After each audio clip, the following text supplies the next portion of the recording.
Viscount Andrew's breath heaved in and out of his emaciated chest.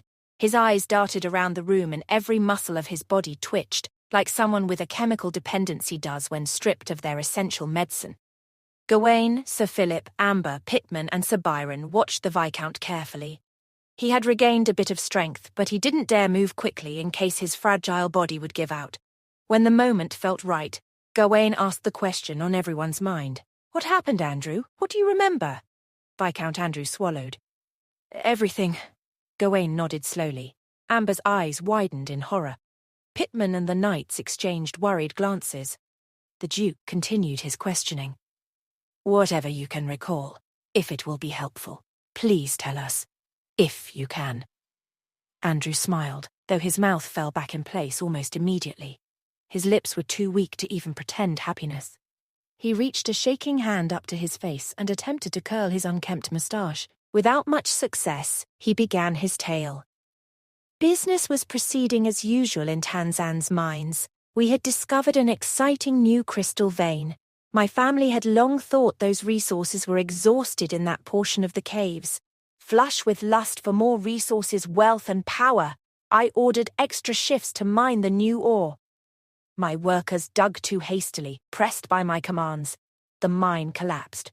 Fortunately, only a few of our miners were trapped within, and they were easily recovered. All our attention, however, was taken by something new.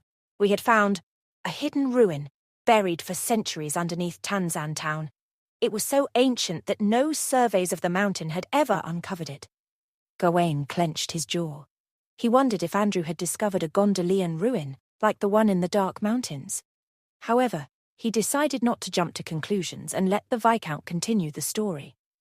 The ruin was ancient but well preserved. Some had collapsed over centuries, but many large chambers still stood with astounding vigor. It was an old temple, though what god it served had been lost to time. My most passionate scholars couldn't decode the writing on the walls, yet all of it ceased to matter in an instant. The Viscount closed his eyes and his withered face grimaced in discomfort as if the memory itself caused him physical pain. It was deep in this temple that we found a piece of the eternal stone tablet. Gawain looked over at the others. Pitman and the knights made different religious gestures over their chests. Even Amber looked more solemn than usual. But this time Gawain was unsurprised. After all, the eternal stone tablet was a foundational and sacred object to all faiths. The relic allowed the first devotees of the gods to become enlightened, until it shattered generations ago. The three main chunks were in the caretaking of the three strongest religions: the goddesses of nature, the god of the holy light, and the god of war. But most believed that there were other chunks scattered across the world. Some smaller religions even claimed to have come across pieces of the tablet and had been able to contact divinity through them. Yet it was difficult to say which of these were true pieces of the tablet and which were basically scams or small religions trying to give themselves a boost. In fact, many traveling merchants sold pieces of rock to the devout, claiming that they had divine power. Yet it was only to turn a profit. It seemed Clan Leslie had been fortunate enough to find a real one, or unfortunate enough. It was unlike anything we expected. Some major religious sects purport to have chunks of the original tablet, whereas the existence of others is largely contested. But my priests realized immediately what it was. Then the trouble started. Little did I know that a member of my household, my personal butler no less, was in league with a dark sect, the Oblivion Association. He let the cultist in during the night. My guards were powerless to stop him, and when I awoke the next morning, though my mind was conscious, my will was not my own.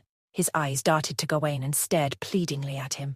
Trust me, Grand Duke, I fought with all the mental strength I had. I resisted the zealous and disturbed thoughts of a mind poisoned by dark theurgy. Others might have succumbed to madness, but I didn't. I held on. Even as my body weakened, I held on. Even as my puppet master forced me to impose martial law on Tanzan town, I held on. I held on as loyal servants and my family was captured and secreted away for dark purposes. I watched my family's legacy fall into despair in a matter of a few days. The king was too far away to help me.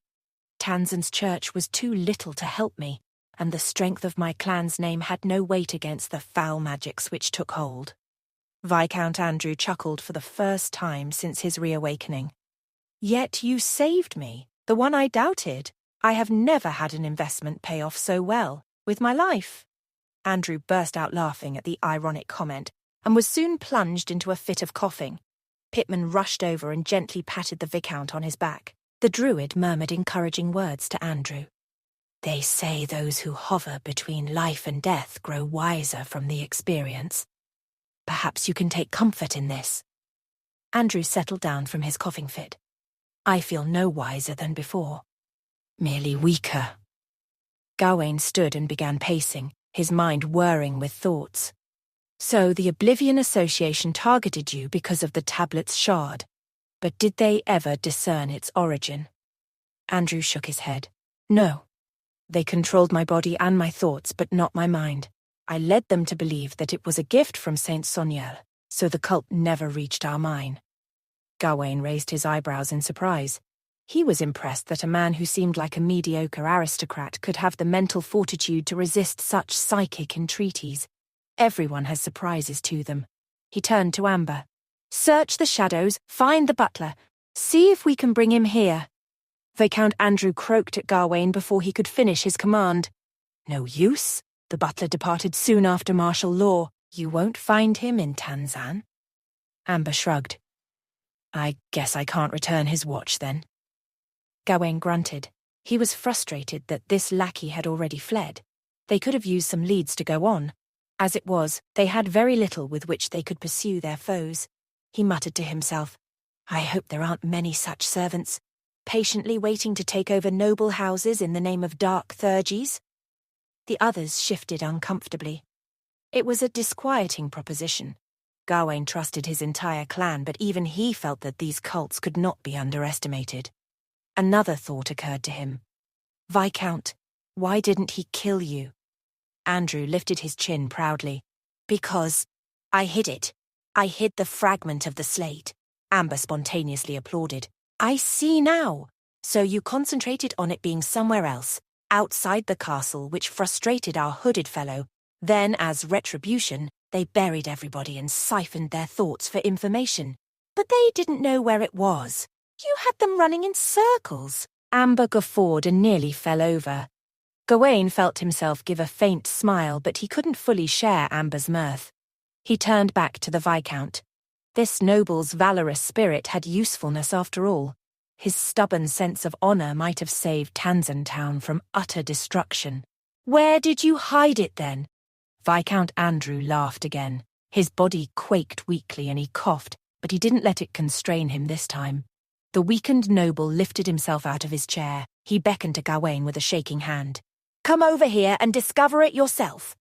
Andrew reached down and lifted the thick seat cushion he had been sitting upon. The fool searched my vaults, my bedroom, my attic. They opened every single locked chest and cupboard, but never expected me to just sit on it. Once the Viscount had removed the seat cushion, a soft golden glow emanated from underneath. Gawain's eyes widened. It wasn't what he expected at all. The shard of the eternal stone slate was about as big as the palm of his hand. Moreover, it didn't look like a stone at all. Instead, it shimmered in a golden sheen and was metallic in texture. As the whole group peered closer to the glowing object, they noticed mysterious patterns drawn across it. In the main audience chamber of Tanzan Town, which now sported a large hole in the centre of the floor, Gawain, Sir Philip, Sir Byron, Amber, and Pitman looked at the small glowing metallic object, while Viscount Andrew stood back and leaned on the side of the chair for support. Gawain looked up at the Viscount. This is it? He was impressed by how the object looked, but couldn't disguise his confusion. Viscount Andrew nodded. Yes, this is it. A piece of the eternal stone tablet. I was skeptical as well when I found it. After all, unless you are in a high position in a major church, no one knows what the fragments look like. But after further investigation, my servants found remains of textual descriptions. They left little room for doubt. He sighed a sigh that sent shivers through his body. I never expected to pay such a huge price for the most precious object I ever discovered. Gawain gestured toward the metallic object. May I? The Viscount bowed. But of course. Gawain reached out and gently picked up the supposedly stone fragment. It was cold to the touch and felt like some sort of metallic alloy. But he had no knowledge of a metal that had the same properties as this one. The front was as smooth as glass, as if there was a layer of protective enamel over the carved patterns. He turned it in his hand. Its back was more rough, with grooves deep into it, and at least one small piece of crystal sitting within. It doesn't look like this would make up a tablet, but rather a more complicated puzzle. The metal plate's edge seemed to have broken off easily, like it was part of a hinge. Though Gawain made note of its shape and structure, he couldn't make heads or tails of what that structure meant for the entire tablet, or its true nature. He glanced up at the Viscount. I've heard of mortals receiving divine revelations by touching the tablet. Why am I not hearing anything? Amber laughed from behind him. Perhaps the gods don't like you. Gawain whirled on the half-elf, but she had already disappeared into the shadows. Viscount Andrew shook his head. Touching it is not enough. You need to use spiritual power to commune with it. I do not have such skills. I've tried, but all I get are indistinct murmurs. Perhaps you will have more success. Gawain gritted his teeth. As curious as he was, he didn't wish to expose himself to the power of the gods. Not yet, anyway. The Viscount cleared his throat. If it's not too much to ask, Grand Duke, I would like to ask that you keep the fragment and take it with you. You can keep it, present it to the king, or hand it over to a church of your choice. It matters not. Gawain raised an eyebrow at this request. Are you sure? This has tremendous value. You can pass it off to the king or the church yourself. The Viscount violently shook his head. No, I don't want anything to do with it. If it wasn't for you, this would have been the death of me. Take it as a gift? Amber snorted, having returned from the Shadow Realm. A gift. More like a curse. We'd better just chuck it in the river and be done with it. Gawain smiled at Amber, then turned to the Viscount. We will keep it to study. Right now it's our best chance at rooting the Oblivion faction out. He carefully placed it in his bag. Viscount Andrew noticeably relaxed once it disappeared from sight. The risks of carrying such an object were not unknown to Gawain. He knew it was a ticking time bomb, yet this object was also a treasure. It possibly contained the secrets of all the gods and could even allow Gawain to get a brief glimpse of a hint of the truth of this world. In any case, Gawain was unable to turn a blind eye to it. He reckoned the Oblivion Association would need time to regroup after their recent failure, and after all, few would challenge a reincarnated hero of legend, at least for the moment. It bought him some time at least. If all else failed, he could hand it over to King Francis or a church and gain some political support. But until he had learned what he could from the object, this would remain as a last resort. In the meantime, there would be no reward without this risk. Once Viscount Andrew had recovered enough to walk, Gawain and the others led him out of the audience chamber. There, Pitman and the two knights began reviving the castle guards and servants who had been buried under foul magic. Gawain watched curiously as Lauren Pitman sprinkled some sort of solution on the foul plants. Once that was done, he chanted and sang until the plants withdrew from their victims. Once they withdrew, Pitman nodded at the knights who hastily dug the people out. Most were close to catatonic and couldn't even speak, but many were like Viscount Andrew, weak but very much alive. Pitman explained this process to Gawain while the knights excavated more guards and household staff. Now that the cultist has fled, I can safely dispel his magic. Before there was a risk that the curse would tighten, and the plants would strangle their victims or simply break their minds with magic. But now we can administer a cure of sorts. They looked over at Viscount Andrew, who was watching anxiously as the knights dug up a little girl. Once she was out of the ground, the Viscount embraced her, but the child looked forward blankly, as if unaware of everything that was going on. Pitman grimaced. Most of these people will be well. Unfortunately, the mind heals more slowly than the body does, and many will never fully recover. Viscount Andrew wandered over, holding the hand of his little girl. The child still stared out blankly. Pitman crouched over and looked at her in the eyes. Gawain smiled sadly at Andrew. I'm sorry for your loss. Andrew looked about and sighed. It will cost a fortune to get Tanzan back on her feet, but that matters little. I have my life. I'm grateful my sons have been far afield. As for the little one. Pitman looked up at the Viscount. Her mind is blank at the moment. She lives, but I don't know how long she will remain in this trance. Her recovery is in the hands of the gods now. Andrew's face twisted in deep pain. He hugged his daughter closely. She's alive. Healing will follow. With that, he turned back to Gawain. I cannot possibly thank you enough. Clan Leslie will always be indebted to you and your knights. If you need anything, please don't hesitate to ask, Amber murmured under her breath. If you have any more cursed items you want to pass along, please feel free. Gawain elbowed her in the ribs, which silenced her. I will not take advantage of your tragedy to enrich myself, Viscount Andrew. However, I would like to talk about our cooperation. Viscount Andrew cocked his head. Cooperation, you say? Gawain nodded. Yes. Since our territory is not quite self-sufficient, we rely on purchased goods from Tanzan. At the moment, we could use storage crystals and other magic-conducting materials. The emotional look on Viscount Andrew's face vanished, replaced by the pragmatic stoicism that Gawain had first encountered months before. He slapped the Viscount on the shoulder. Relax, Andrew. I just want to know if I can buy them. We aren't stingy about how high quality they are either. We'll take your cheapest ones off your hands. We just need quantity at the moment. Viscount Andrew relaxed and smiled. But of course, you get what your territory needs, and the funding will greatly help us pay for the rebuilding effort here.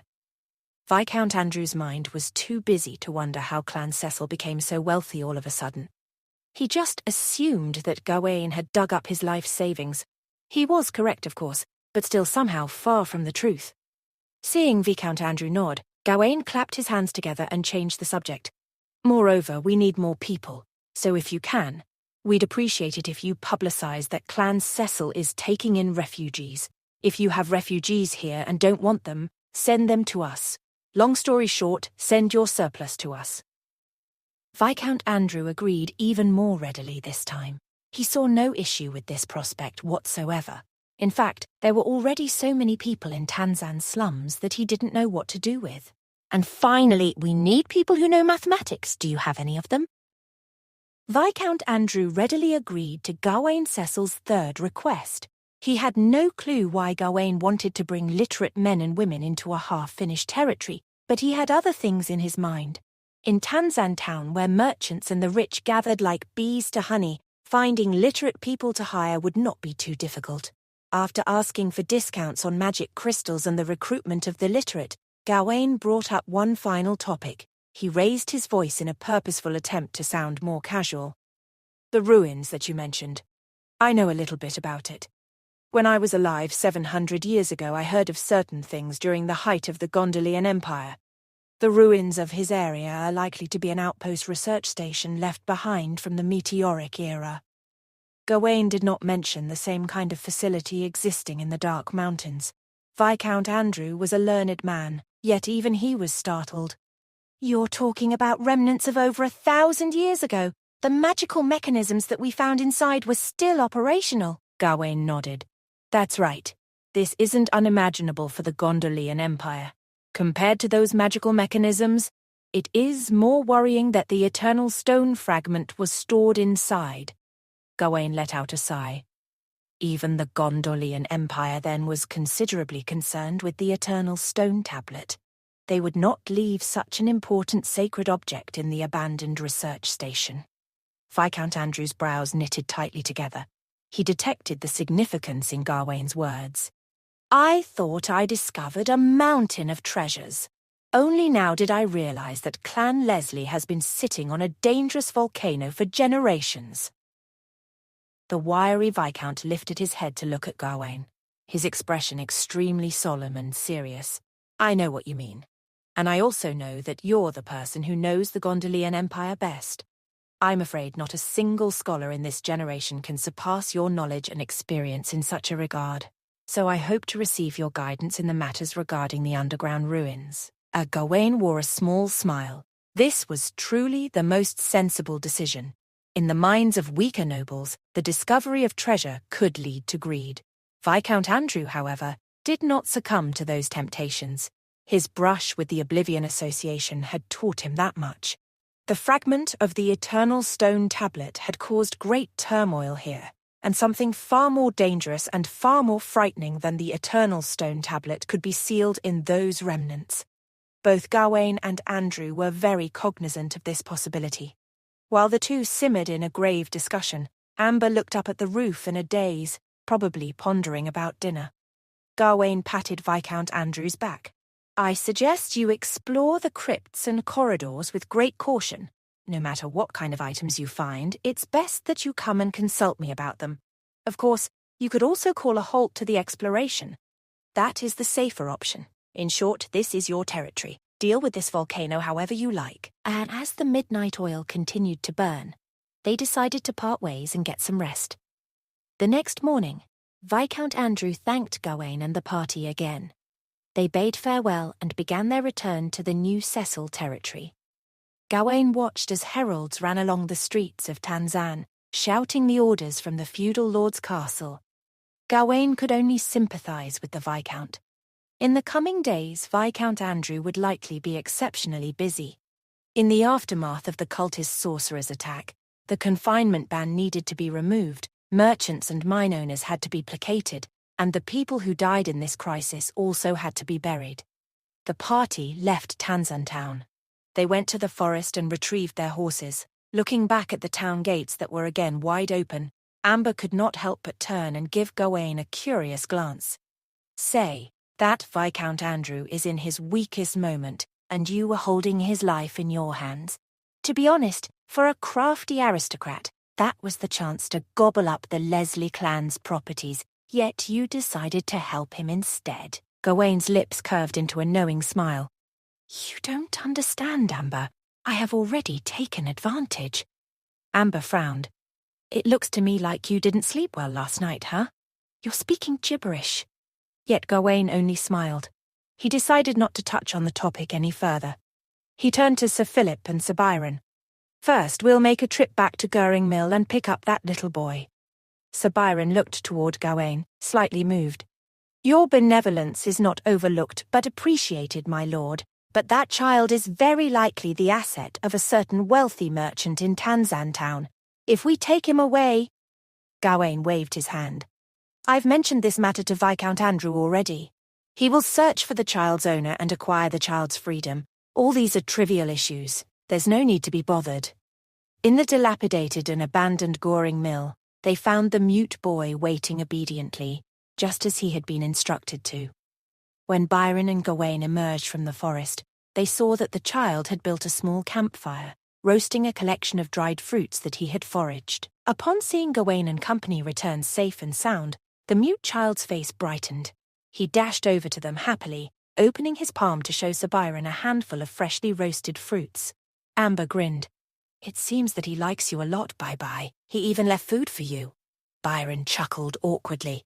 "I've never been well liked by children. I don't know what's going on either."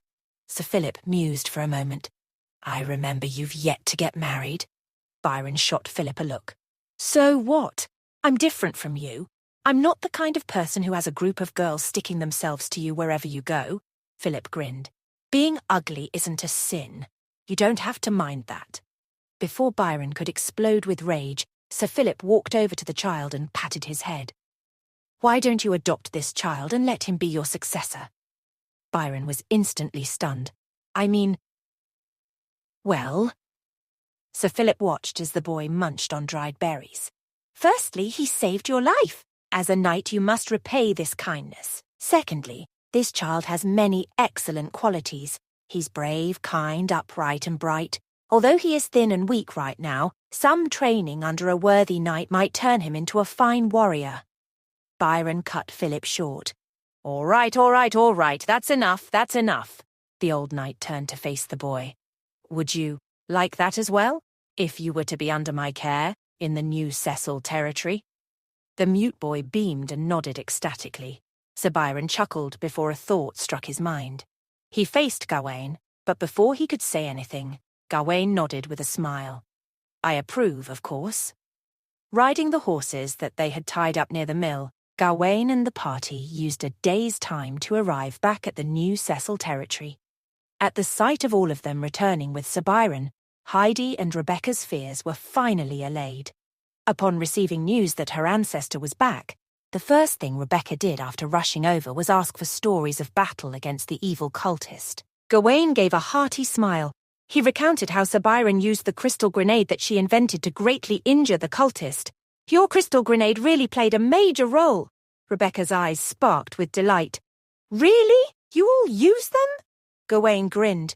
We only used one, but it was precisely that one that directly blew off an entire arm of the Oblivion Mage. This was a grade 5 fallen druid, mind you. The crystal grenade that you made injured the body of a grade 5 mage. Rebecca jumped up and down, pumping her fist. She skipped around, hollering so loudly that the common folk outside Gawain's tent could hear. Byron and Philip, walking by, shared a smile. It seems like Our Lady has been praised. Recently she has been wreathed in smiles every day. Philip looked down at the little boy following beside Byron. Sir, you ought to bring your adopted child to go bathe and get a change of clothes. From today onward he is a member of the Cecil territory and also the child of a knight. He will need to take note of his image. Byron sighed. Who would have expected that at my age? I would have a child before I found a wife. Meanwhile, on Gawain's end, Rebecca and Heidi left after reporting the condition of the territory over the past 2 days. It seemed everything had proceeded as planned, with only minor hitches along the road.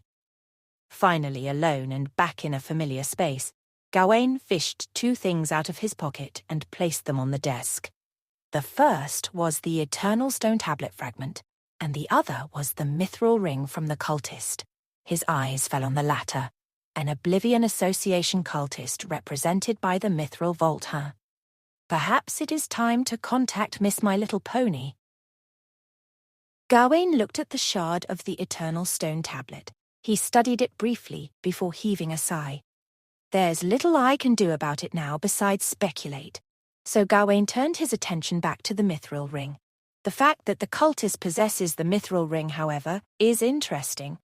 Melita Ponia did promise that she would answer any of my questions, given that I'm one of the most important clients of the Mithril Vault.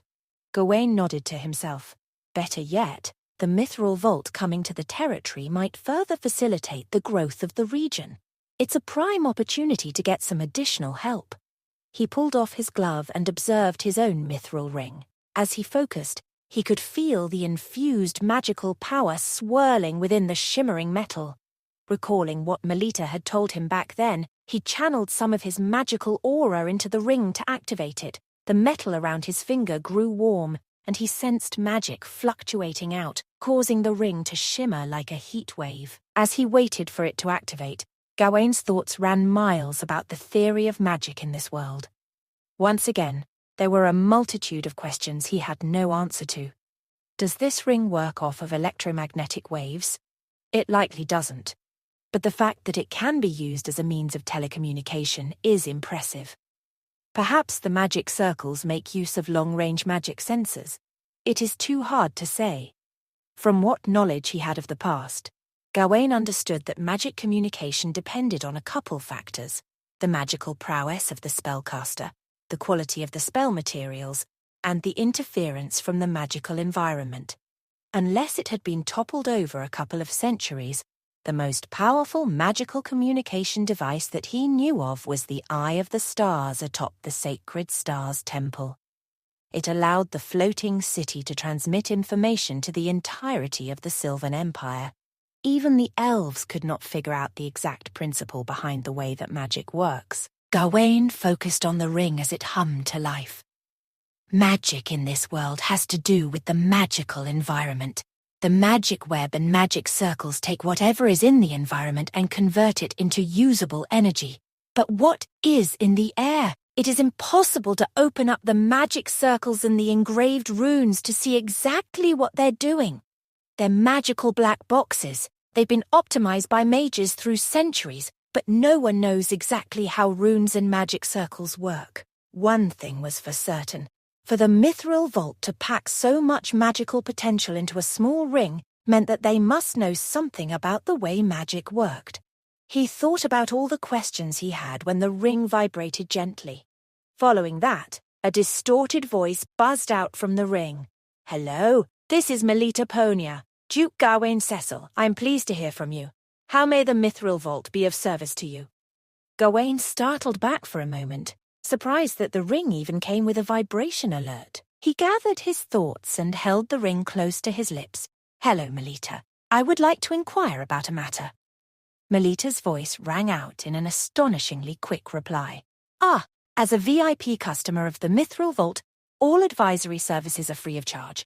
What would you like to inquire about?" Gawain thought carefully about how to phrase his question. When the Mithril Vault selects its VIP customers, what kind of criteria are there? He waited for a moment before Melita replied. "To become a VIP client, one has to go through a complicated review process first." Gawain cut her off before she could explain. "No need to go into detail. I mainly want to know if evildoers can become a VIP client." Melita's voice was calm. "An evildoer, you say? Well, that depends on the kind of evil they are committing. Some are more generous in their repayments than nobles and kings." Gawain butt in again. "What about an evildoer like a cultist from the Oblivion Association?" Melita went silent for several seconds. When she spoke again, her voice grew sharp. "We do not do business with the Oblivion Association." Gawain raised an eyebrow.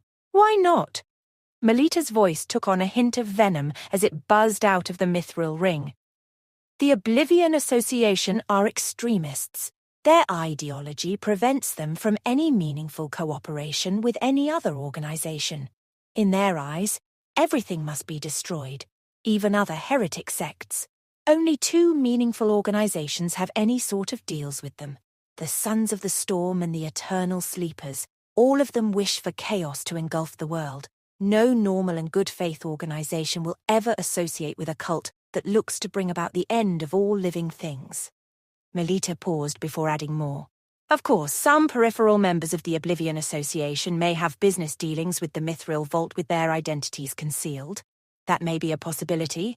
After all, as an organization they need to develop and operate, but would never be a VIP client of the Mithril Vault. We have strict assessments for these kinds of things, and through perfunctory background reviews, we will surely expose anyone even remotely affiliated with the Oblivion Association." Gawain held up the mithril ring he found in Tanzan. "I have with me a mithril ring from a cultist of the association, however." Melita scoffed. "That's not possible. Have you confirmed the authenticity of the ring? The model of the mithril ring is simple. It could easily be a counterfeit." Gawain fiddled with the ring. "The quality looks to be the same. Could it have been stolen?" Melita's tone grew somber. "If it is a mithril ring, then there is no way it was stolen. The design of our rings takes into consideration such risks. Thus, it has the function of identity recognition. When it leaves the original owner, its functions would immediately be locked, barring it from any further use." Gawain rubbed the ring in his hands. "In other words, a cultist sorcerer of the Oblivion Association has really become one of your VIP clients." Melita paused. "Perhaps the other way around is more likely. A certain prominent client of the Vault has become a member of this deadly cult. Duke Cecil, I will come to you to personally confirm this matter. I will pay you a visit in the next few days." Gawain raised both eyebrows. "You know where I am?" Melita's voice carried a hint of a smile. "Of course. As your exclusive agent, I pay attention to your movements all this time." The banker's statement sent an uncomfortable shiver up Gawain's spine. Nevertheless, after establishing that Miss My Little Pony would personally come over to examine the situation, Gawain spoke a few words of courtesy before deciding to end the communication. "We'll talk about the details when you arrive. If there's nothing else, I'm going to be hanging up first," Melita shouted back instantly. "You're hanging yourself. You mustn't." Gawain balked, then realized he had used an earth term. "Sorry, I'll end the communication." Gawain grew red as he channeled magic away from the ring. The connection cut off. He sat back and heaved a tired breath. His eyes fell yet again to the eternal stone tablet. His mind drifted to Priestess Sandy, who had accompanied Veronica in her visit. She had looked completely ethereal. What does it mean that I saw her in that literal light, and no one else did? Is it because I am not from this world? Are my eyes different from the layman here? Gawain's fingers stretched out to stroke the piece of eternal stone tablet. Something like this has powers that affect the soul. How would it affect the soul of someone who is not from this world? Gawain flipped the fragment over and noticed tiny crystal shards lodged in the back. Together, they formed a complicated pattern, like grooves across the metal.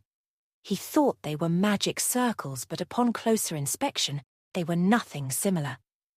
Still, something about the crystals looked familiar. Gawain's eyes widened. He reached under his table and procured some other crystals. These were the ones he found stored in the Mirthil safe back in the old mansion within Sansonial. The large, intact crystal was the one that gave him a mental connection to the satellite in the sky. As he compared the crystals with the ones lodged in the back of the tablet, he confirmed that they were completely identical. Gawain was flabbergasted. How is the eternal stone tablet related to these crystals? Does it also have to do with the satellite in the sky? He pressed a finger against one of the crystal shards in the eternal stone tablet, and it started to glow. Gawain staggered back, but before he could let go, a dizzying spell caused him to freeze in motion. His 4 limbs grew heavy and numb, his 5 senses faded in strength, his thoughts leaving his body. He heard voices as everything faded to black.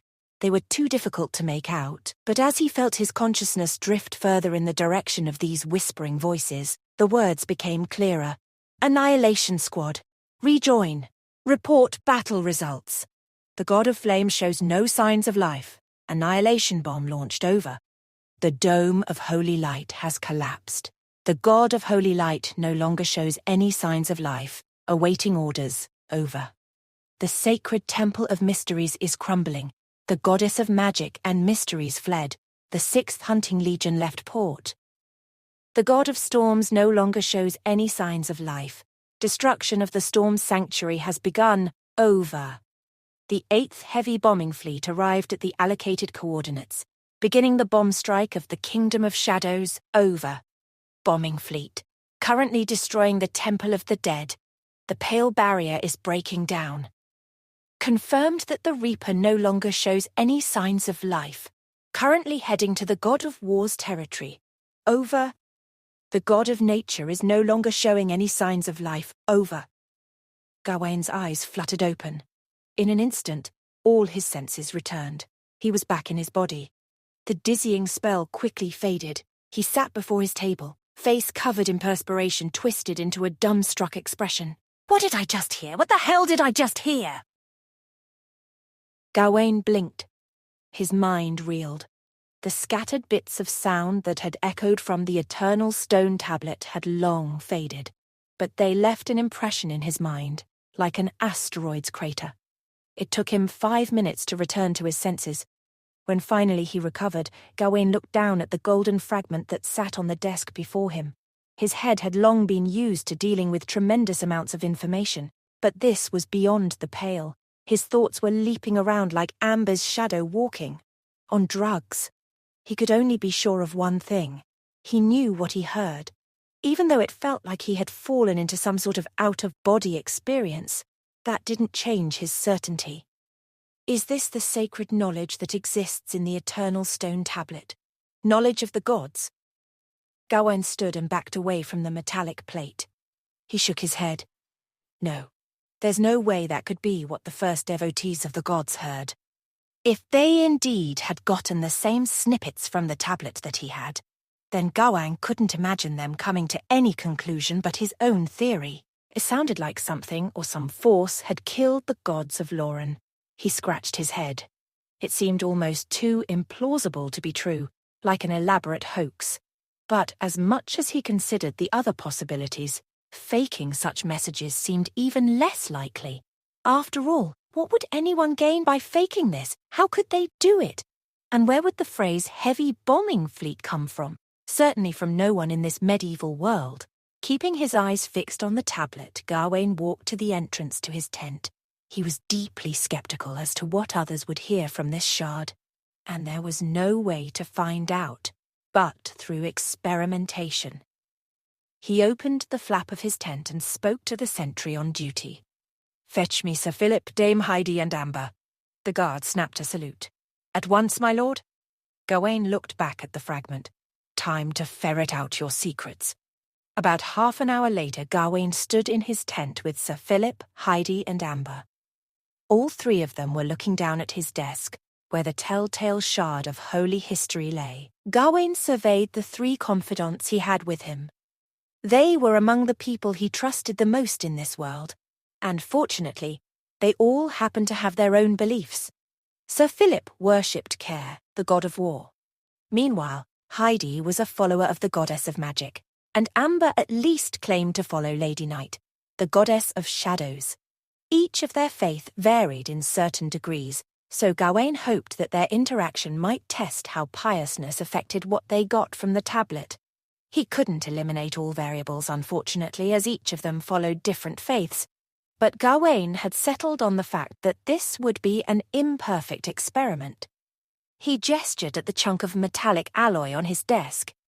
"You know what this is, correct?" Amber and Sir Philip nodded immediately, as they had been there when Gawain was given the piece by Viscount Andrew. Heidi peered curiously at it.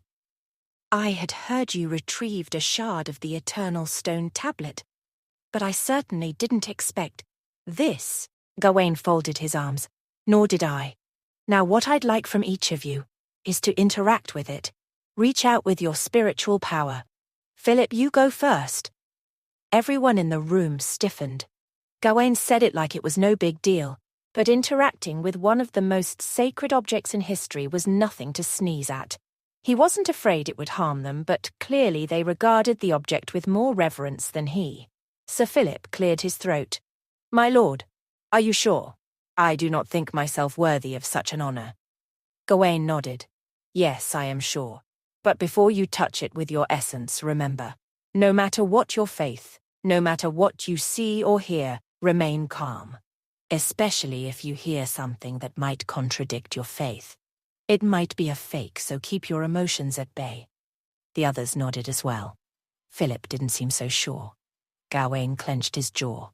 He was unsurprised. After all, Gawain was the most devout of the three, so he was likely to be the most stubborn as well. He looked over at Gawain, his brows furrowed. "It might be fake." Gawain shrugged. "I don't know. That's what we shall determine. Whenever you're ready, Sir Knight." Sir Philip nodded. He reached out and touched the stone fragment. A soft magical glow emanated from the object. Sir Philip's eyes rolled backward. His mouth opened slightly. A halo of magical light seemed to envelop him, like a holy aura. Then, just as soon as it began, it vanished. Sir Philip's eyes returned to normal. He shook his head and laughed slightly as if relieved. He looked so joyful it was as if he shed years from his age. He took a step back and regarded the chunk of metal with awe. "My lord, I think I heard the god of war. He blessed me, and I felt a surge of enlightenment in my heart. I've been blessed. I sense that I'll be able to greatly improve my combat ability with his aid." Gawain cocked his head at the jubilant knight. "That's it?" Sir Philip raised his hands and shrugged. "It's hard to describe, my lord, but a holy feeling it was." "You said this could be faked? Could my feeling have been an illusion?" Gawain shrugged. "Possibly, but your experience sounds genuine, so I doubt it was." He beckoned Heidi forward. "It's your turn, my lady." Heidi nodded. She removed her gloves and placed her hand on the piece of golden metal. The red-robed mage closed her eyes. Like with Sir Philip, a glow enveloped her, but it was a blue glow this time and much fainter than he was. After a brief moment, it went away. Heidi opened her eyes and turned to her ancestor. She frowned.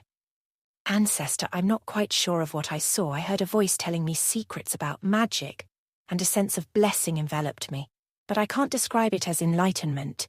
It felt like the Eternal Stone Tablet was pushing back against my interaction. I wanted to inquire about certain spell molds, but it wouldn't work." Gawain raised his eyebrows. "So it actively avoided aiding you? Curious." He didn't know if this had to do with the specific nature of Heidi's goddess, or something else entirely. Before he could discuss this further, Amber leaped forward. The eager half-elf rolled her sleeves up. "It's my turn! This is exciting! I want to see what sort of enlightenment I get." She reached forward and pressed her hand on the surface of the eternal stone fragment. Gawain put his hands on his hips and watched curiously. Amber closed her eyes and focused. This time, no glow appeared. Amber popped her eyes open. "There's no reaction. I used spiritual power, but I don't hear or see anything." She whirled on Heidi and Sir Philip. "Are you two trying to play a trick on me?" Sir Philip held his palms forward in a placating gesture. "I promise you, little one, I sincerely did feel a sense of enlightenment." Heidi pointed to Philip. "I did too, though it was very weak." Amber glared at both of her allies before her. She pouted. "Maybe it ran out of energy. Communing with 3 people might take a lot of power." Gawain held up a finger. "Good point, Amber. Philip, would you mind trying again?" Sir Philip nodded and eagerly stepped up. He pressed his hand against the slab. Once again, Sir Philip was enveloped in a golden glow. The exact same effect happened as it had before. Once Sir Philip had stepped away from his enlightenment, Gawain shrugged at Amber. "It seems you don't have a way to communicate with it. I suspect it might have to do with a degree of belief. Philip is devout, Heidi is a simple believer, and you are—" Amber glared at him, waiting for his descriptor. Gawain decided to be diplomatic. "You are a shallow believer." Stamping her foot, Amber pouted at him. "I am a believer. I pray when I remember to. Besides, I've even heard from the goddess too." Heidi muttered under her breath. "You sure you didn't drink too much of a potion?" Amber snapped at Heidi. "Don't think you can talk down to me just because you have bigger boobs than me." Gawain rolled his eyes. "Can we get back to the task at hand?" Amber shushed. Gawain stroked his chin. "That's enough for now. You can go back to what you're doing. I have to consider these results." The others nodded and departed. Once again Gawain was left with the eternal stone tablet fragment. He examined it curiously. Based on what the others experienced, I don't think it's a fake, but they heard completely different things than I did. The difference in his perception had him thinking about how he beheld the priestess Sandy, the one who came with Princess Veronica. Most saw her as a normal human, but Gawain saw her as a translucent figure radiating light. This time, where others heard divine revelations, he heard sounds of battle, war, and interstellar slaughter, an extermination of the divine realm. Was what I saw the truth, or was it just another illusion? Gawain put his foot up on his chair and rested his chin in his hand. He stared at this newest mystery, dozens of questions swimming in his mind. He couldn't trust his own perception as a given. After all, he didn't have a control group for this experiment, so for now all he could do was set the mysteries aside. His main concern was what his own vision implied. If his perception of these bites of sound were accurate, then the gods were dead. He had heard the broken snippets of communication, and he recognized specific gods referenced in there. It didn't even sound like those gods had been putting up a fight either. It seemed more like a massacre. He stared at the fragment, and the rest of the surrounding world seemed to fade into darkness. If the gods are dead, then what controls the flow of divine power? Theurgy still works as a form of magic, and what were devout believers hearing when they made contact with their gods? Gawain felt a shiver go up his spine. He stepped back from his chair and walked over to a stack of books. From this he removed a dense tome. He set this thick book on the desk. A puff of dust rose up as he placed it down and opened it. Gawain flipped the book to a chapter he had been thinking about. Explanations of the White Starfall incident. This event occurred 3,000 years ago. Even in Gawain Cecil's memory, it was already a legendary memory. The book he was now reading was a record of an elven history. After all, their lengthy lifespan gave them a greater sense of time. Back then, all druids on Lauren saw the same thing. Upon a cue, they looked up in the sky and saw it divide in two. A portion of the interstellar canopy above the world seemed to lower toward the earth. All the druids saw giant white stars fall from the sky, but they all vanished just before they hit the ground. No one saw this except for the Druids. After the White Star Fall, whether it was an optical illusion or not, the Druids lost their ability to contact the god of nature. Gawain's gaze drifted from the history book to the chunk of metal on his desk. Yet can I trust this thing more than the records of the White Star Fall? After all, this is even older. Gawain sank deep into thought, with nothing around him but more questions, multiplying as he asked them. As Gawain pondered these mysteries, something strange was happening in a dense forest, far from the dark mountains and the Leslie territory. A mass of twisting vines came together, forming a cocoon-like structure. Eventually, the branches peeled back and a figure in a black robe stumbled outward. He was emaciated and pale, with short brown hair stuck to his scalp. Sweat gleamed on his skin and his eyes looked hollow. He only had a left arm. His right arm was nothing but a squirming bubble of flesh and blood. The gruesome defeated figure made his unsteady way through the forest. As he passed the greenery, every plant near him withered and shrunk, dying as he passed it. It was like his very presence sucked the life out of the area around him. While the plants withered, some colour returned to the man's pallid cheeks. Eventually, he stopped walking. He stood there before a huge rock. Carved in the face of the rock was a symbol, a representation of a mass of curled brambles. The wounded man smiled. He wiped the sweat off his brow with his good arm. He then reached into his pocket and removed a tiny wooden whistle. But before he could blow into the whistle, he heard a sound. A gust of wind blew a cloud of leaves from the brambles. The twigs and leaves and rocks flew over the wounded man's head. He ducked and watched with awe as the bits of nature consolidated on top of the rock, forming the shape of a figure. Standing on top of the rock was a tall, slender woman. She was pale with dark green hair and wore long robes. Under the hem, one could see that instead of legs, she had limbs that resembled the roots of a tree. She spoke, her voice echoing magically through the clearing. It sounded like her words were made of dead leaves crunching. "A shameful failure, Mr. Bard." Bard bowed his head. "I am aware, Madam Beltira. It was going well, but Gawain Cecil stopped us. He truly has been resurrected, and his powers exceeded our estimations. Be grateful that he's not as powerful as he was back in the Age of Pioneers. You would not have escaped so easily." Bard grimaced with pain as the bloody mass on his right shoulder convulsed. "Forgive me, Madam Beltira. I thought you said that his soul had been annihilated. Even if his body was resurrected, surely he should be an undead or a shadow of his former self." Beltira shrugged. "He must have come into contact with a Revelation article. Perhaps this brought him into contact with an ancient soul. His actions might be following old world guidance. In short, let's not worry about him for the moment." Bard nodded. "What shall we do next then? Leave him to his own devices. He has the fragment," Beltira hissed. "Let him have his prize. For now, the war between Anzu and Typhon nears. We've prepared for hundreds of years, so we shan't be stopped by an old corpse." Bard bowed again. "I understand." As he lowered himself, he cringed in pain once more.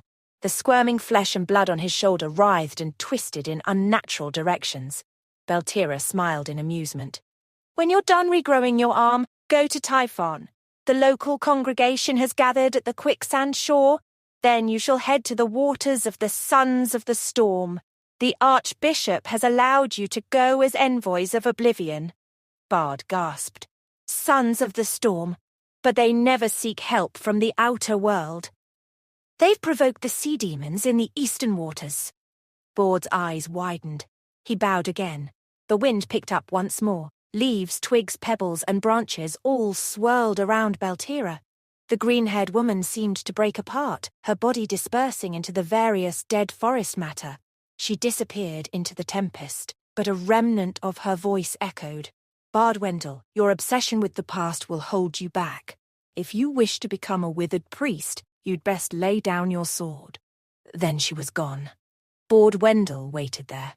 His hand went to his belt, feeling the broken sword at his hip. He sneered at the vanished woman, turned, and vanished into the forest. By the time Bard was gone, the symbol of the Oblivion Association no longer existed on the rock. Back in the Cecil camp, Gawain decided to hide away the fragment. He figured that if he started going around telling people that the gods were dead, then he would likely just make people mad at him. No matter how he came at this problem, Gawain couldn't find a way to handle it that wouldn't interfere with his plans. So instead of being met as a madman, he would just sit on this information and see where the future led. Putting away the fragment of the tablet, Gawain brought out the notes that he had copied from Jenny Perrault's journal. He studied them, preparing to continue the runic research. Yet his studies were soon interrupted by the tent flap opening. The sentry on duty poked their head in. "My lord, Sir Byron is here to see you." Gawain frowned, surprised. "Show him in." Sir Byron entered the tent, looking quite befuddled. Gawain cocked his head. "What's the matter, Sir Byron? Have Amber and Rebecca started fighting each other, or has Heidi beaten up Rebecca?" Sir Byron paused. Neither, my lord. I wish to speak to you about the mute child." Gawain stood. "Of course, what's wrong with the lad?" Byron cleared his throat and looked away awkwardly. I cannot adopt it." "Why ever not, Sir Byron? You said you were eager to train him as a knight." "That's the thing." Byron rubbed the back of his neck. "Well, that's the thing. The child. She's a girl." Gawain raised an eyebrow. "The boy is a girl?" Sir Byron's face was beet red. "I only realized it after she cleaned herself up." Gawain crossed his arms. "So what? Now you feel as though you can't adopt her?" "I didn't figure you to be such an old-fashioned bloke, Byron." Byron shook his head rapidly. No, it's not that. She saved my life. I would have no problem passing down everything I can to her. It's just that I have no idea how to raise a girl. I've been a boy. I know how boys act. But girls, that's like a whole nother realm." Gawain smiled. The smile turned to a grin, and the grin turned into a chuckle. As Gawain laughed, the small girl peeked under the tent flap. She had showered, combed her hair, and changed out of the dirty clothes into a simple skirt. It wasn't, however, a drastic rags to riches transformation. She did not suddenly look like a princess. The malnutrition kept her looking gaunt. Her skin was rough and her hair was clumped together like patches of dried-up weeds even after combing it. Gawain pointed in her direction as she watched the two men meekly. "Your daughter is looking for you." Byron backed away a little. "Why did you follow me? Didn't I tell you not to run around carelessly?" Gawain patted Sir Byron's back. "My friend, you made a promise to care for her. Boy or girl, it doesn't matter. Just treat her with love and respect. It's all the same." Byron heeded the words and nodded awkwardly. "Of course, my lord." Gawain crouched down next to the girl and patted her head. "If you encounter any trouble, Byron, there's always help around here. The territory has plenty of parents. Seek them for advice. This girl saved your life and was of major help in resolving the dangers at Tanzan. She brings good luck to our territory. Make sure you treat her well." Byron nodded and worked up a smile, his anxieties allayed, at least for now. He crouched down next to the girl as well and held her hand. "I don't know all that much about raising a child, but I'll do my very best. Will that be okay?" The mute girl beamed and nodded. Gawain glanced over to Byron. "Does she have a name?" Byron shook his head. "She should, but she can't speak. Perhaps I ought to give her a name." The mute child used her hands to gesticulate, but Gawain and Byron did not understand. She opened her mouth, but no voice came out. Her thin little brows knitted together as she backed away and ran out the tent. Gawain and Byron shared a look. Both of them stepped out in a hurry to follow after when they found the girl running back, her hands cupped together. She stopped before the two men and opened out her palms, revealing a handful of hazelnuts.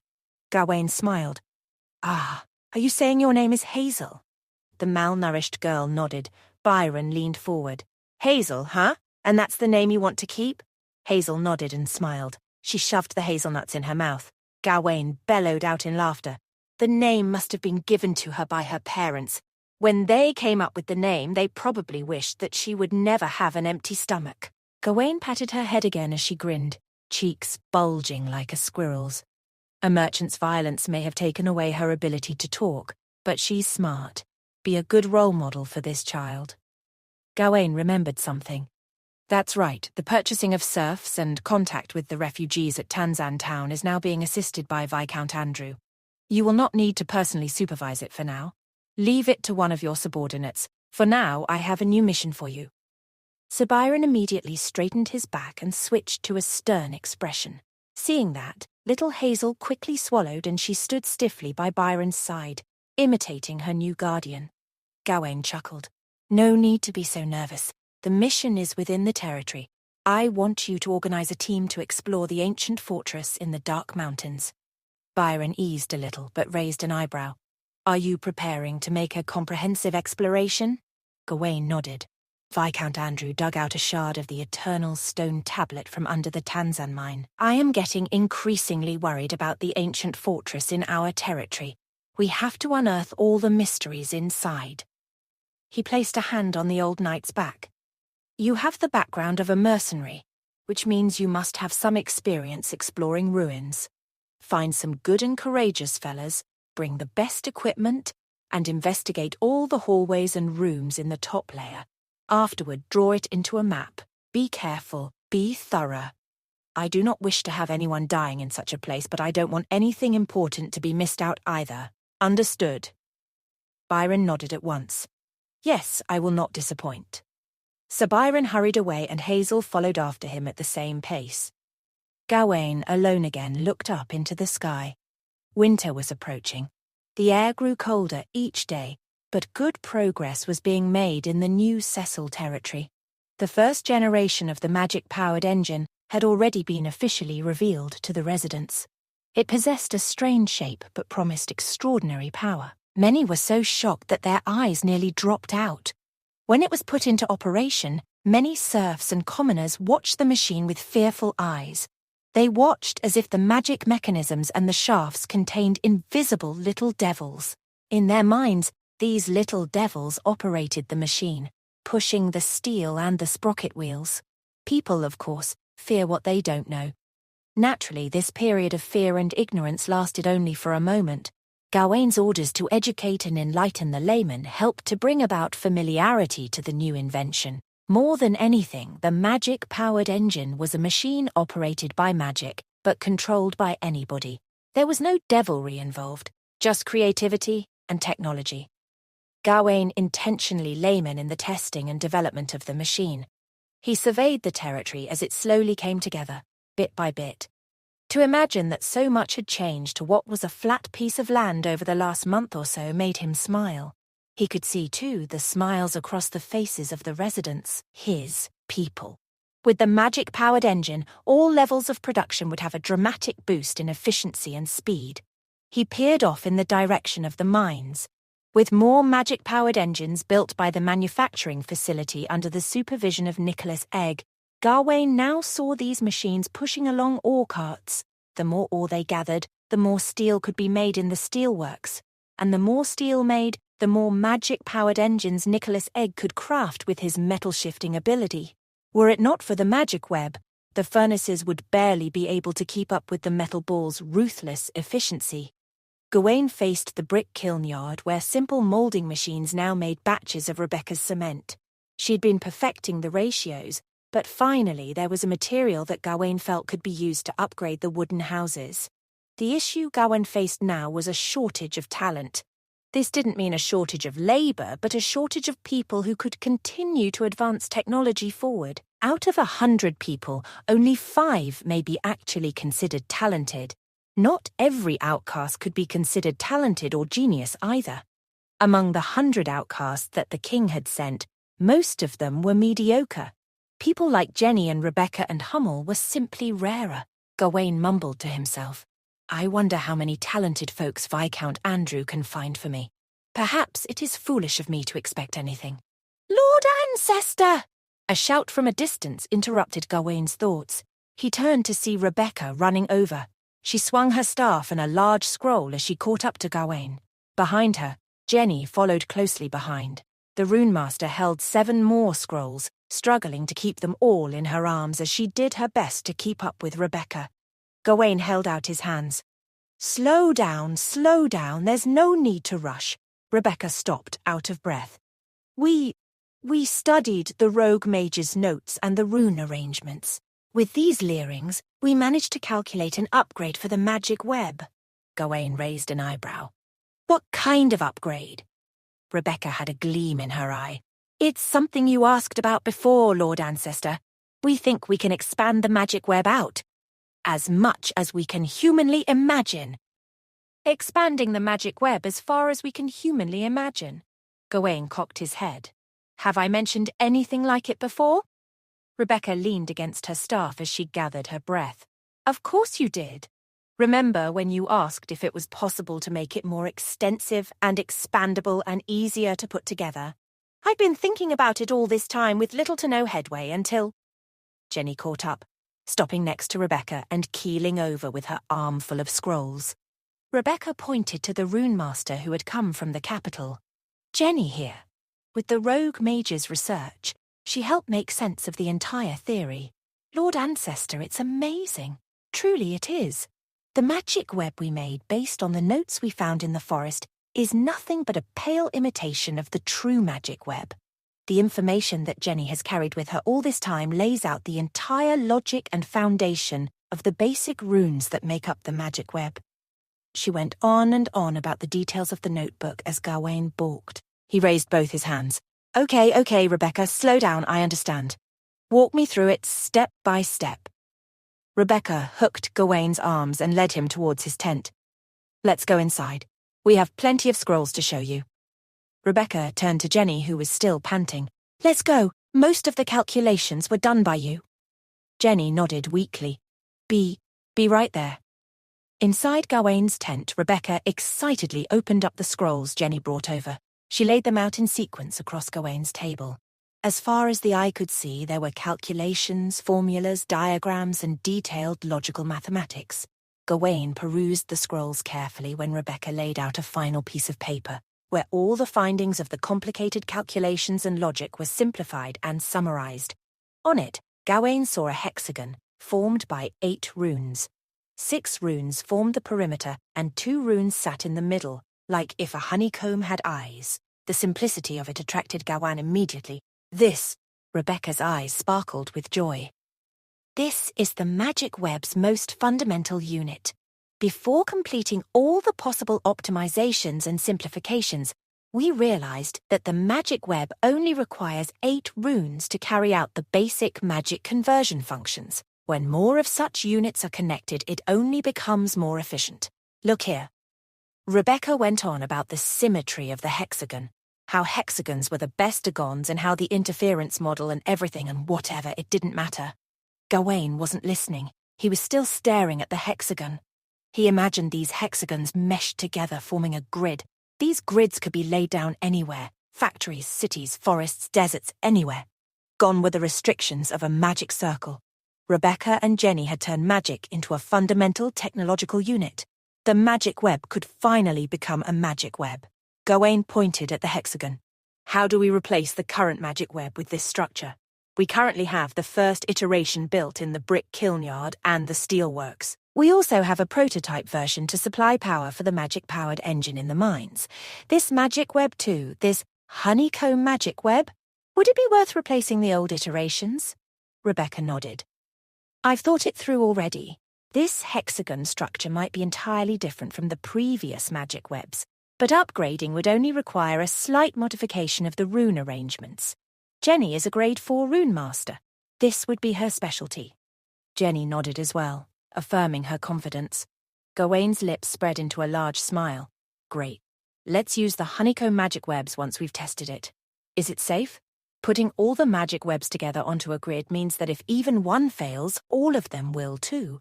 With each of these hexagons we connect, the risk will only grow.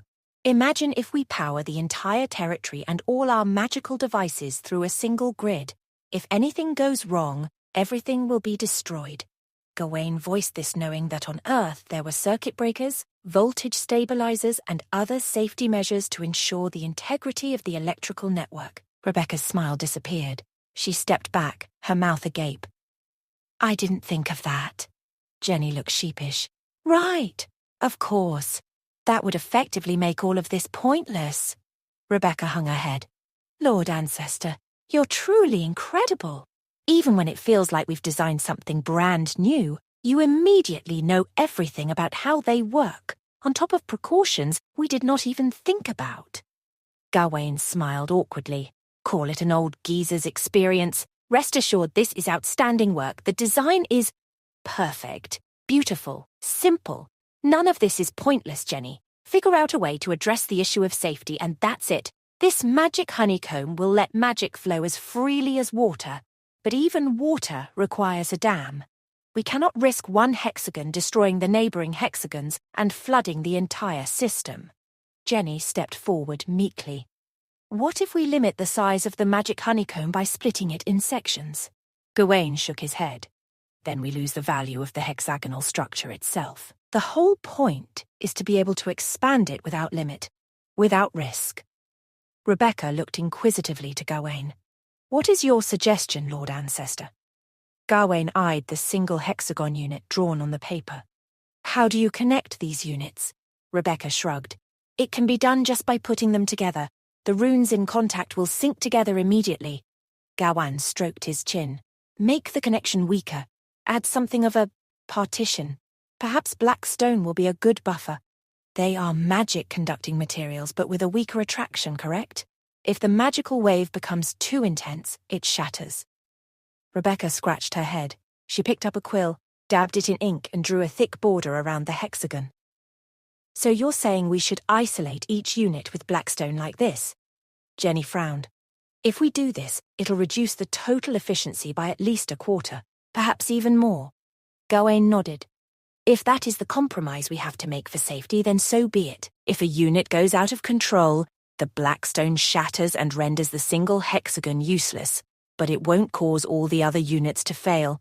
Regarding total efficiency, you said it yourself. When several of the hexagons are connected together, it will make up for the loss of efficiency. We can also find better solutions in the future that won't reduce output. He chuckled. You two have made leaps and bounds to a primitive technology. This is a new creation, and it's just the beginning of one iteration that will be improved on over and over. The two of you have already accomplished something incredible. In fact, I'm of the mind that what you two have discovered deserves to be rewarded. But for now, let's proceed as planned. Rebecca nodded. Jenny also nodded, albeit more incredulously. She'd never been in a position where people could voice their opinions equally. Gawain smiled. Now, what rewards would the two of you like? Rebecca shouted out the first thing she could think of. I want a new crystal for my staff. Look at how old it is already. Gawain noticed the crystal at the tip of Rebecca's metal staff had long lost its glimmer. Not only was it dim, its edges had all been dulled out. Gawain sighed. This is what happens when you use your staff as a freaking warhammer. He kept the thought to himself and forced a smile. The treasure vault has a piece of fire elemental core. It was obtained from the Gondolian Empire back then. You may take it and ask the rune craftsman to process it before fixing it on the staff. Gawain turned to face Jenny. What about you? What kind of reward would you like? Jenny retreated, immediately demure. I'm just doing what I'm supposed to do. I don't dare to ask for a reward. Gawain bellowed out in laughter. It seems you haven't adapted yet to this territory. Here, all contributions are valued and rewarded. It has nothing to do with your birth and status. Rebecca saying that you are the one that did all the main calculations. Rebecca nodded. That's right, she did pretty much everything. Jenny let out a bashful smile and hesitated. For this magic honeycomb, I hope you would include the name of Mr. Ravencrest in the list of contributors. These formulas and calculations, they weren't all mine, they were also his. Gawain smiled. Of course, dear Rune Master, of course. After discussing the magic honeycombs, Gawain produced some blueprints he had been working on and brought them out for Jenny and Rebecca. There he wrote down a summary of what they had given him. As Rebecca looked through the blueprints, Jenny watched Gawain scribble down calculations. She looked at other papers in a nearby stack, all covered in mathematical scribblings. She swallowed and asked a question with her tiny voice. Did you do all these calculations yourself? Gawain responded without looking up. Whenever I have a spare moment, I've been breaking down the information in your book and trying to teach it to myself. He smirked and chuckled. Unfortunately, I appear to be a slow learner for rune theory. Jenny picked up a piece of scratch paper and observed the numbers and letters scrawled upon it. My lord, this is very good. Your calculation methods are impeccable. Have you experience with this already? Gawain shrugged. There was plenty of mathematical theory during ancient Gondolier. They had yet to apply such thinking to runes, but I know enough to get by. This wasn't true, of course. He knew mathematics from his life on Earth. They also didn't have runes, but the logic of mathematics still functioned similarly to the way it did there. Looking up, Gawain noticed that his answers didn't seem to satisfy Jenny. A true scientist. Always looking for the next question rather than a definitive answer. He pointed at the blueprints that Rebecca was shuffling through. Enough of my math for now, let's take a look at these. Rebecca looked up. Is this the second-generation magic engine that you had mentioned before? I was curious about this. She pointed to the center of the diagram. This isn't the same type of magic circle which we've been using. Gawain shook his head. Jenny looked from Rebecca to Gawain. What's different about it? Heaving a sigh, the Viscountess pointed at a symbol on one of the parts of the circle. It's a fire circle. Gawain snapped his finger and pointed to Rebecca approvingly. Exactly! The Scorching Ray magic circle. It's grade 2 magic, even less powerful than an ordinary fireball. He looked over and saw Jenny's confusion. It emits a focused heat ray in a single direction. Rebecca, have you never seen this before? Rebecca shook her head, her cheeks coloured redder than the wildest fireball. Aunt Heidi tried to teach it to me. She thought it was close enough to fireball that it would work. But she trailed off. Gawain nodded. He didn't need her to finish this sentence. Nor did he wish her to. It was far from productive to relive one's past failures. Shaking her head, Rebecca spoke again. And I dozed off during the lectures where Heidi tried to teach me how it would become a magic circle. Gawain furrowed his brow. He was more and more understanding Heidi's frustration with her niece. The young Viscountess should have learned Scorching Ray before Fireball, yet somehow could not manage it, even though she could cast Fireball in her sleep. He wouldn't be surprised if she had. Gawain shook his head, clearing irrelevant musings for the moment. Rebecca and Jenny looked at him curiously. Rebecca turned and whispered to her new co-worker. Don't worry. He often gets lost in his thoughts like this. Just wait for him to come back down to the ground. Gawain almost laughed at how unknowingly on the nose Rebecca's assessment was. Controlling himself, he spoke again about their new plan. The biggest issue we have is interference. The more magic circles and runes we have at play in the foundry, steel mill, or any other location, the more they risk messing with each other's magic. That's something we have to overcome at some point. He pointed to the blueprint in Rebecca's hands. And that, too, is our problem here. This rotor-type engine works in theory, but there are too many magic circles for repulsion. They will inevitably interfere with each other. So we need to shift our tactic, which is why I bring up the Scorching Ray magic circle.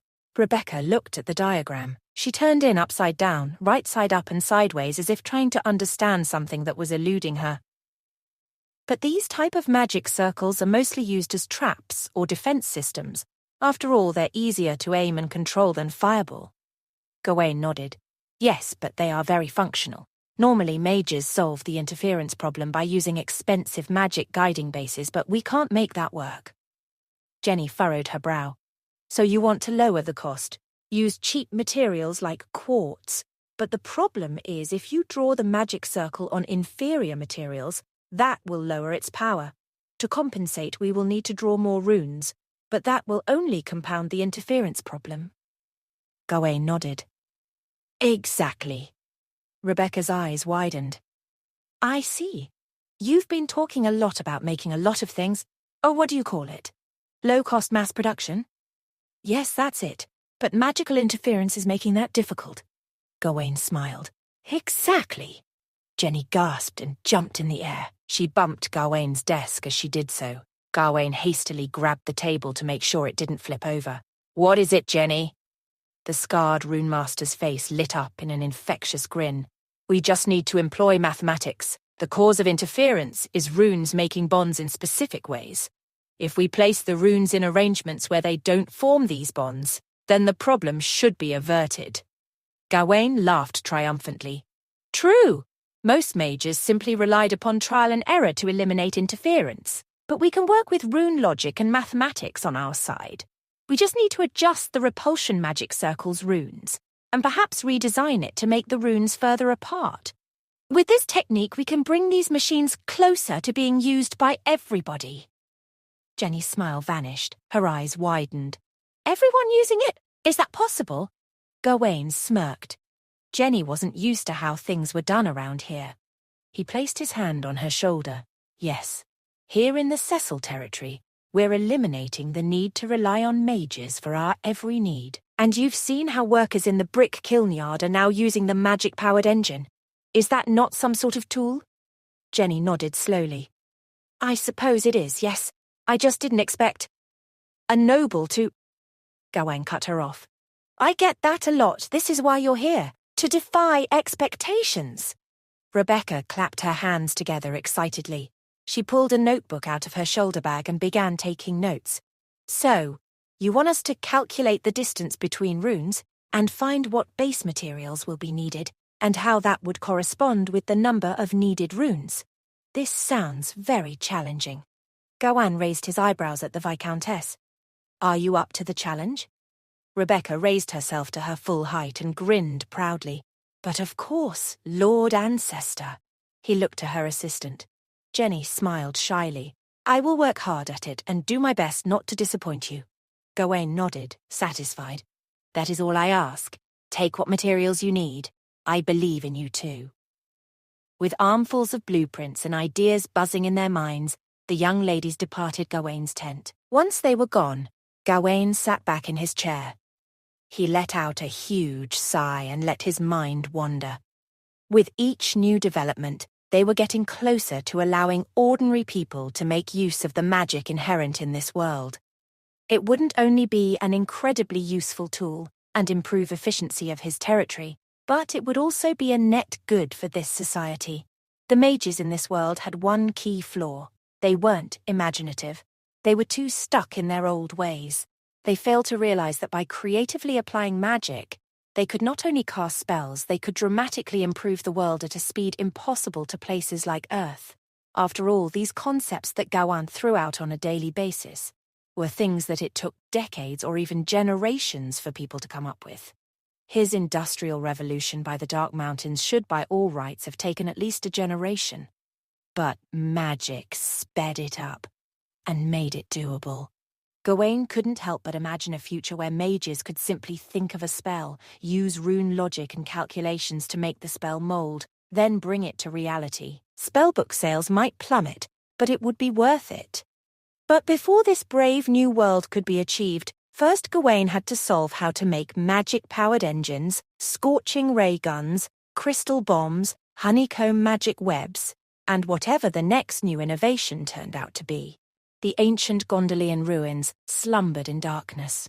1,000 years of decay had not worn away the lofty halls or the well-built columns, yet it had consumed the auras of the people who once lived there. The cold and stale air reeked of desolation. Though no corpses lay in these corridors, the atmosphere itself felt still, neither dead nor alive, just still. The light from magic crystals revealed these long hidden passageways to the human eye. The stone didn't recoil like deep-sea creatures would when light had been so long absent. They treated the light as the darkness, indifferently. A group of armored men and women made their way through the old city. They wore the magical hauberks of ancient Gondolia. Their weapons were sheathed, yet their eyes were wary. Sir Byron Kirk had insisted that they keep their weapons sheathed unless they needed to use them. Only a fool waves a naked sword at shadows. And Sir Byron was no fool. This didn't dampen their awareness. Each and every one of the soldiers moved like they were in formation in battle, their muscles and sinews tensed for whatever might lunge at them from the darkness. So far, they had only encountered a few mice. Even so, they were prepared. Alongside Sir Byron, a veteran soldier held aloft an oil lamp. Though they had magic crystals to illuminate their way, this lamp served an altogether different purpose. Should they run out of breathable air, the lamp would extinguish. Then they knew it was time to flee. Every coal mine needs a canary. This was their second day exploring the ruins, and, like the first day, they had found nothing. Nothing but old stones and empty rooms. This didn't surprise Byron. If a millennium of stillness had not changed this old city, it would be surprising if one day's exploration did. On the first day, the winding web of halls and surprisingly lofty rooms was incredibly confusing. But now the soldiers were beginning to get their bearings. This settlement was very well planned, just in a way that their modern sensibilities were unaccustomed to. As they passed each new room, Sir Byron had one of the soldiers make note of it on a piece of parchment. Slowly, they drew out a map. As they walked down this latest hallway, they found a dark room. Sir Byron and his company stopped. He waved his hand in a silent signal. It meant, "Rest here." A sentry took her watch at the entrance. Another took out some magic crystals and placed them around the edge of the room, which provided illumination for the whole group. The others sat or leaned against the walls. Some took out small pieces of dried meat to eat. Others took long swigs from their water skins. Though the task held with it a great degree of risk, it was still monotonous and surprisingly draining, both mentally and physically. These soldiers were all veterans, but even they needed a break from groping about in the dark. While his soldiers recuperated, Byron sat in a corner alongside one of the magic crystals. He studied their rudimentary map. Since they were going deeper underground, it was difficult to label everything on 2 dimensions. So they used additional pieces of paper to map separate floors. One of his lieutenants sat alongside Byron. "Sir Byron, it appears we have mapped this whole level. There isn't anything of value or danger." He spoke softly.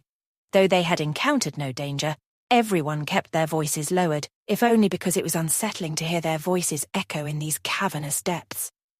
Brian nodded, keeping his eyes fixed on the map. "I would be surprised if the Gondolians kept their valuables this close to the surface.